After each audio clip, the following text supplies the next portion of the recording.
Hi everybody, this is Scott Sharp with Fretboard Toolbox, and today we're going to look at 3 big ideas for mastering the key of G major on guitar. Let's get started and I'll show you how it works. Today we're going to look at this Mastering Keys checklist, and Mastering Keys is a free page from my website, free little book, and it includes the keys of C, G, D, A, and E major, and the keys of A and E minor. And today we're going to look at the key of G major in there, and we're also going to use my Essential Guitar Fretboard Toolbox. This book includes the keys of G, A, C, D, and E major, and we'll also later look at my complete book, my complete Fretboard Toolbox book, to see the other keys and to see the soloing scales more easily. So the main idea is in every key there are 6 main chords that you want to know. 3 of them are major. That's called the 1, 4, and 5 chord, and 3 of them are minor. That's the 2, 3, and 6 chord. So if we click on the key of G major here, these are your 6 main chords. There's a 7th chord that's called diminished, but it isn't played as much, so we're going to ignore that. In my books I have a flat 7 chord because that's played more commonly. But we're going to look at these 6 main chords, and I want you to learn the Roman numerals for each. And I really want you to learn the notes that make up the chords, because when you know the notes that make up the chords, seeing those chord shapes makes a lot more sense, and committing them to memory makes a lot more sense. So for each of these chords, you're going to rate yourself from noper, which means you can't do it, to yepper, which means it's super easy. So let's look first at the 3 major chords, and then we'll look at the 3 minor chords. So for G major, all these notes in green boxes are the G, B, and D notes that make up G major chords. So the first G major you learned probably looks like this. So that's G, B, D, G, B, G. But there's also a D here. That's another G major. There's, you can play this little F shape right here if you know what that looks like. Or if you can do the bar shape. But when you can see those chord shapes all up and down the neck, cool things start to happen. So that's your 1 chord. Just for the basics here, just do that first chord shape and rate yourself on how well you can play it. And then the 4 chord is C major, and that's C, E, G, C, E, like this. But since there's also this G in here, I could throw that on too. And that's nice if you play country style. There's a bar shape here. That's C, G, C, E, G. And then again, finding those shapes all up and down the neck. So I'd recommend pausing and trying to find some of those shapes up the neck if you're a more advanced player. And if you're just getting started, then focus on that first shape I showed you, and then rate yourself on how well you can play that. Then the 5 chord is D major. And that one, people tell you start on the 4th string usually, and then A, D, F sharp, like this.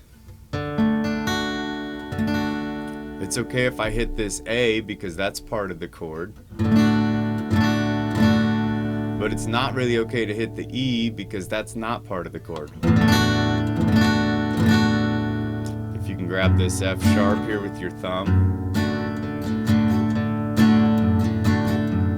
that's fair game. If you can play this shape up the neck here, like this, so it's like a C, if I can play it, D, F sharp, A, D, F sharp, and then find those shapes up the neck again. So rate yourself on the D major chord, and know that that's the 5 chord, because knowing the chord numbers makes a big difference for a lot of reasons we'll look at here in a sec. Then your 3 minor chords, A minor, B minor, and E minor. So the A minor chord usually start on the open A here, and then E, A, C, and then an open E, like this. And if you hit this open E, that's okay because that's part of the chord.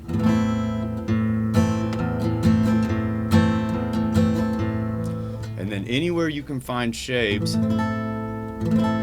that's A, E, A, C, E, A, all up and down the neck. That gets really fun too.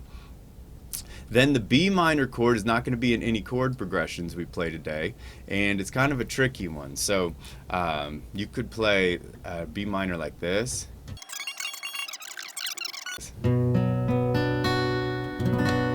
There, that's better. So that's B, F sharp, B, D, F sharp, and you can also have this F sharp up here. And notice that that's just like the A minor, but it's just moved up. And if you can't play that whole barred shape, try this. So there's F sharp, B, D, F sharp. So that's your B minor, and again, there's shapes all up and down the neck. And then for the sixth chord, that's called E minor. And E minor's first one you'll learn is E, B, E, and then G, B, E, all open like that.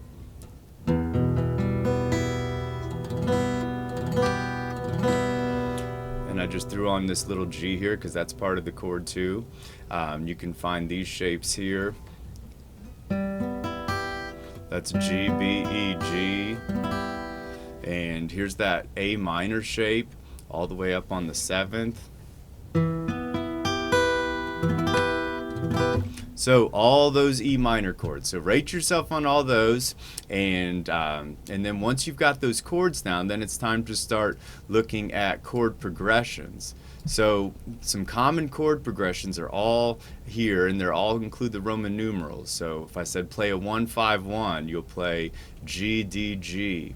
Or if I said play a 1-4-5, you'd play G, C, D.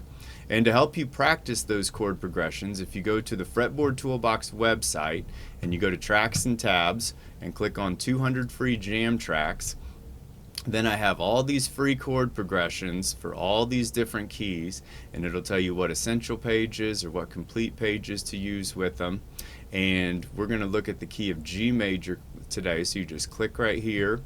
And then all of these chord progressions I play at 4 different speeds on guitar, so you can play along with me. It'll tell you the chord notes and the Roman numeral, and then later on you'll see the scales and some stuff to listen for with each one. So if we're playing a 1-5-1, that's going to be G, D, G, and we could play it with the jam track here.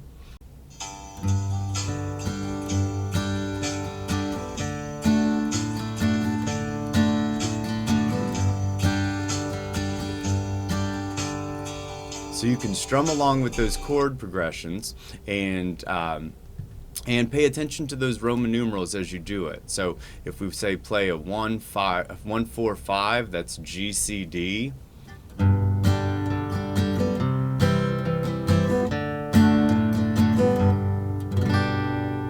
If we say let's play a 1-5-4, that's G, D, C.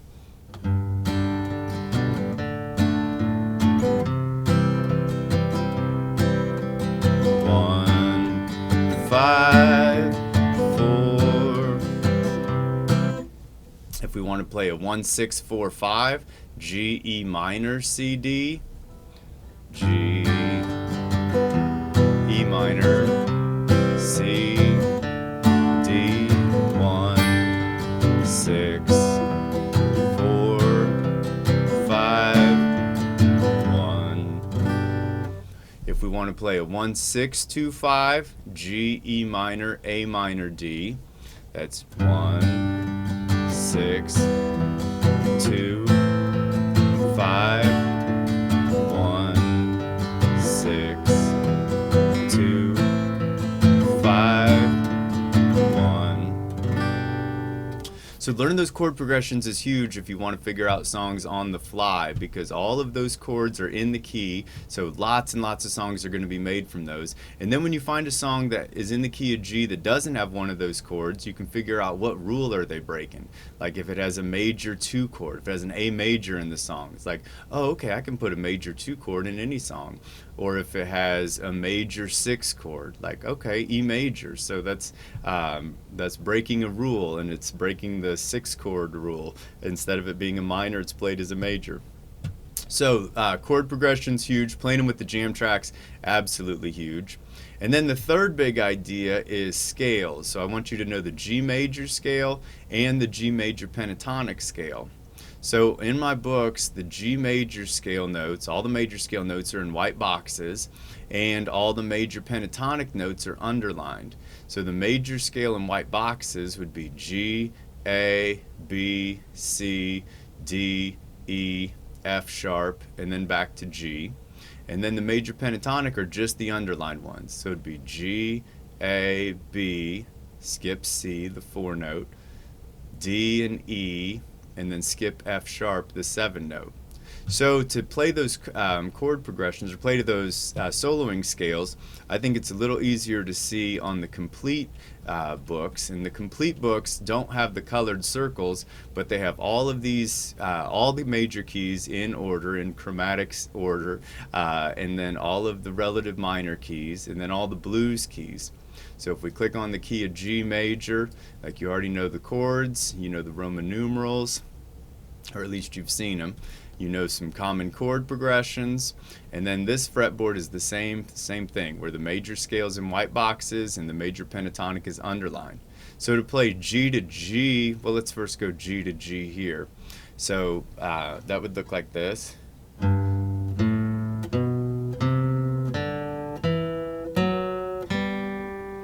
That's G, A, B, C, D, E, F sharp, G.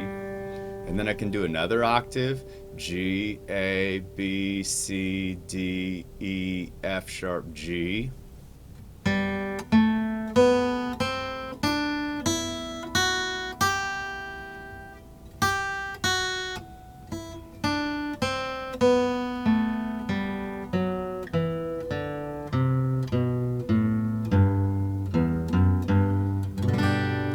So learning those major scales lets you play all sorts of melodies.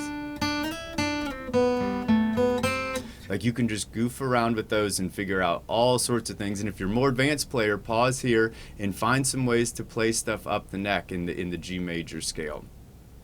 And then for the G major pentatonic, I'm just doing the underline notes. So G, A, B, D, E, back to G. That's like this.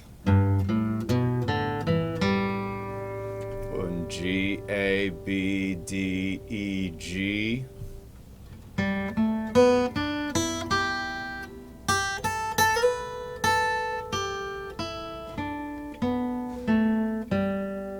And if you want me to do any lessons on showing those scales or how to play them with the jam tracks, let me know in the comments below. But just messing around with those notes that are in the key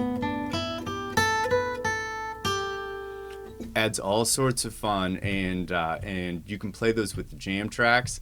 I'll show you one here with the jam tracks just for fun. So let's play a 1-4-5 or a 1-5-4, and I will use the G major scale.